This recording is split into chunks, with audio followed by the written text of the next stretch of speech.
The photo exhibition, titled Tibet, Past and Present, was held in Beijing's Cultural Palace of the Nationalities from April 30th to July 25th, 2008.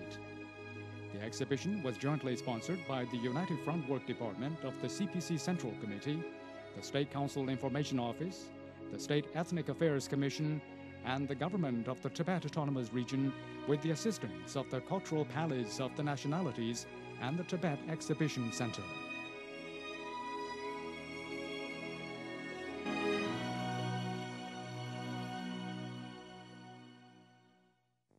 Tibet is a place bestowed with time-honored civilization, and some earliest human activities were recorded over tens of thousands of years ago.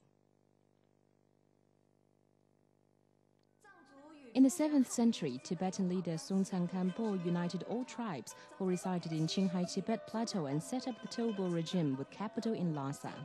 In 641, Songtsen Khampo and Princess Wencheng from the Tang dynasty tied the knot. In 710, tried Zhorzhan married Princess Jincheng of the Tang dynasty. Thereafter, 191 business contacts and 8 meetings have been held in the 213-year-long exchanges.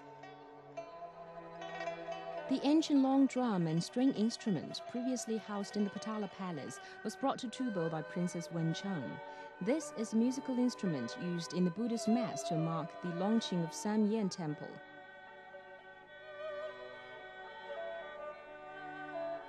The painting Emperor Taizong meeting the Tibetan envoy portrays the Tang Emperor Taizong's reception of Tubo's envoy Gaktongzan, who came to ask for marriage of Princess Wencheng on behalf of Songtsen Khampo. This is a sculpture of the Songtsen Khampo couple adored in the Potala Palace.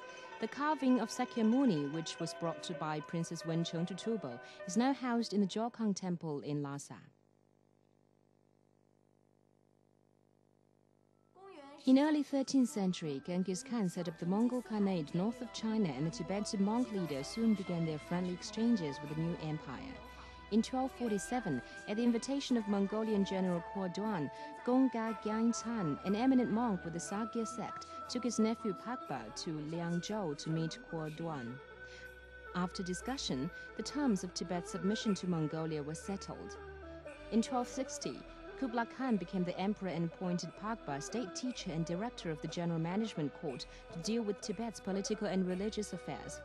In 1271, Kublai Khan founded the Yuan dynasty, and Tibet became an administrative region directly under the jurisdiction of central government.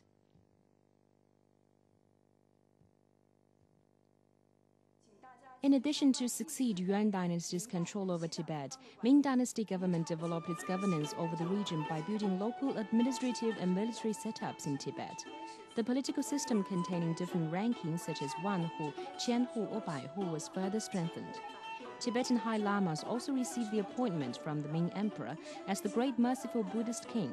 The government also conferred titles of State Initiation Tutor, Promotion Prince of Virtue, and Guardian Prince of Doctrine to Tibetan Lamas. Tibet also paid tributes to the Ming court and received rewards from it.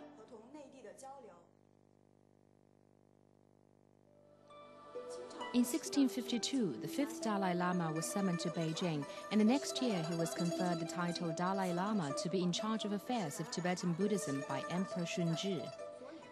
The Panchen Lama was granted an imperial gold-edged book and gold seal in 1713 for a formal recognition of his status as Panchen Erdeni by Qing dynasty. The Qing's royal court set up Tibet governorship in 1727. In 1751, the Tibetan regional government Garsha was founded. In 1793, the Qing government published an important royal decree of Article 29, which clarified regulations in regional personnel and financial field.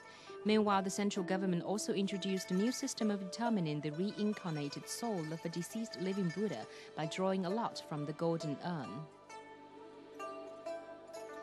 This cultural relic is Kapala Bowl, a tribute to Qing Emperor Qianlong from the 6th Panchen Lama. This is a replica of the golden urn. The reincarnated soul of a deceased living Buddha will be determined by drawing a lot from it. There are only 2 golden urns, one housed in Jokhang Temple in Lhasa, while the other preserved in Lama Temple in Beijing. This is a decree that records the 5th Panchen Lama was conferred the title from Qing Emperor Kangxi. This is the sixth Panchen. In the 6th year of Emperor Qianlong's reign, he was enthroned in Chashlunpo Monastery. The 6th Panchen Lama passed away at the age 42 in Huangzi Temple in Beijing. This is the text of imperially approved ordinance for the more efficient governance of Tibet. The below is a notice informing the Qing government minted coins in Tibet, including a photo of the ancient coin's image.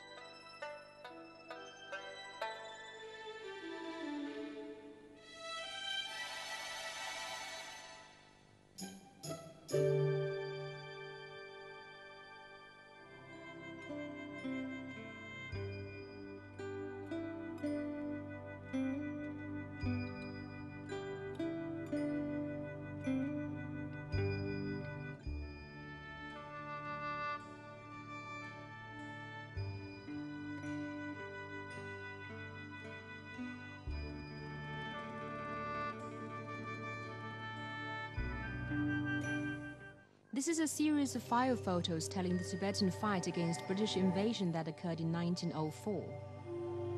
This is a Tibetan hero who had joined the fight against British invasion, describes the heroic deeds in the conflict to ethnic minority locals.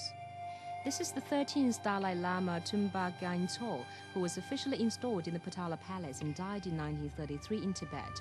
The Republic of China's government granted him an ordinary title to reward his contribution in safeguarding the sovereignty. The fresco paintings portray a meeting between Empress Dowager Cixi and the 13th Dalai Lama in Beijing. During the meeting, the Empress gave a pearl mandala as a gift to the 13th Dalai Lama. It now receives worshippers in the Potala Palace. The Republic of China was founded in 1912, which brought together the Han, Manchurian, Mongolian, Hui, and Tibetan ethnic groups. The Provisional Constitution of the Republic of China stipulated that Tibet was one of the 22 provinces of the Republic of China. During the period, both the 13th Dalai Lama and the 9th Panchen Lama were granted the honorific titles. In 1929, the central government established the Mongolian and Tibetan Affairs Commission to exercise sovereignty in Tibet. Both the 13th Dalai Lama and the 9th Panchen Lama well maintained ties with the central government. In the years 1931, 1936, 1949, Tibet sent their secular officials and monk representatives to attend the National Congress, during which the 9th Panchen Lama and a group of reputed Tibetan figures had been appointed central government officials.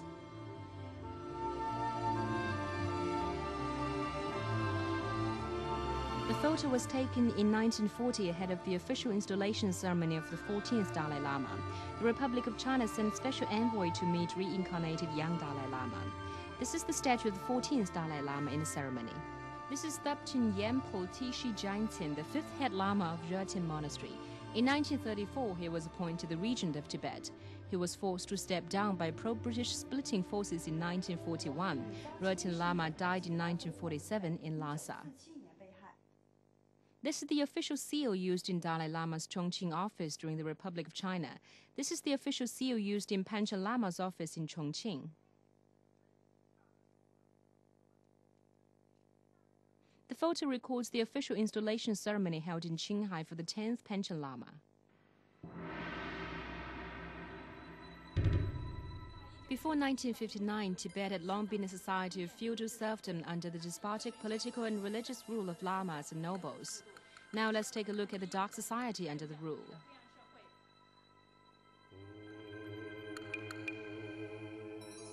This is a chart showing the organization of old Tibetan government.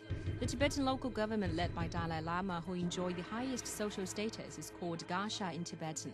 There were also subordinate organs and local offices. The Dalai Lama created an official position responsible for the operation of the Potala Palace in Dalai's daily life. The statutory code of old Tibet stipulated that people were unequal in status by dividing all into 3 classes and 9 ranks. The law also clarified the value of human life like this. The lives of people belonging to the highest rank of the upper class were calculated to be worth the weight of the dead body in gold, while the lives of people belonging to the lowest rank of the lower class were worth a straw rope. Now let's take a look at the strata of old Tibetan society.